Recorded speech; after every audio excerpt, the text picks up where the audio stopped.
182-pound weight class. This year's videos are sponsored by Rothman Orthopedic Institute. And gentlemen, at 182 pounds, we come to a weight class with a clear-cut favorite, and that is Chris Foca of Bergen Catholic. So let's save him till the end, and let's talk about some of the other guys, because quite frankly, behind him, this is really an awesome weight class. So Bill, let's start with you.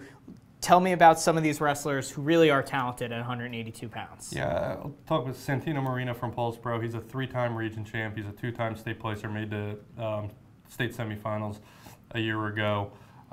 He's been, obviously a great wrestler throughout his career, and looks like he's going Old Dominion. He's looking to end his career, with a deep state title run. He does have a 12-0 loss to Foca this year. I did talk to him this weekend, and he said if he got to face him again, he would wrestle it more on his terms. It's a lot of points to make up, but I'm sure he'll make some adjustments. But definitely a guy to keep an eye on to finish high up on the podium. Yeah, Joe, let's look at a couple more wrestlers who we've seen pretty high in the rankings this year. Well, I'm going to talk about 2 guys who are both Division I recruits.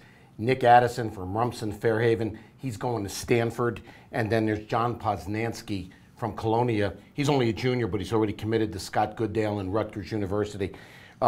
These 2 guys are going to be very much in the mix. Addison is unbeaten. He's very tall. He's very skilled. He's a lot stronger than he looks. And Posnansky is just a bull. I think he's a physical specimen, and I think he's going to be able to wear some guys down. He's relentless, attack-oriented, and Addison is a really slick kid. So those are 2 guys I have my eye on at this weight class. All right, Pat, we're going to let you have at it. Foca was the runner-up at 170 last year. He's one of those wrestlers that's never won, but this year seems like it's his destiny. It really does feel that way, and I'll take you back to what feels like forever ago. He was a freshman at the Beast of the East, 132 pounds. He ran through the bracket unseeded and won a Beast of the East title. Totally unheard of. No one knew this guy coming in.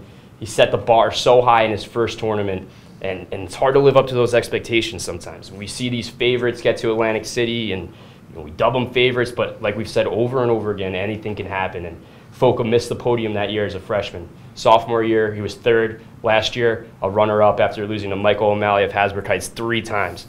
So Foca, he's a textbook wrestler. His technique is flawless.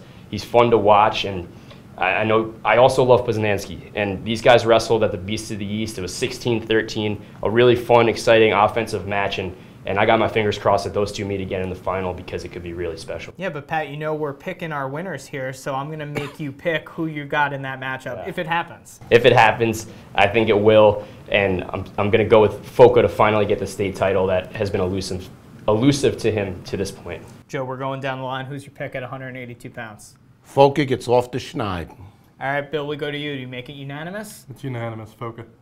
That wraps up our preview of the 182-pound weight class. Keep it locked on NJ.com/HSWrestling. We'll have live video from all 3 days at Boardwalk Hall, every round of the boys and girls tournaments, plus results, brackets, photos, and more.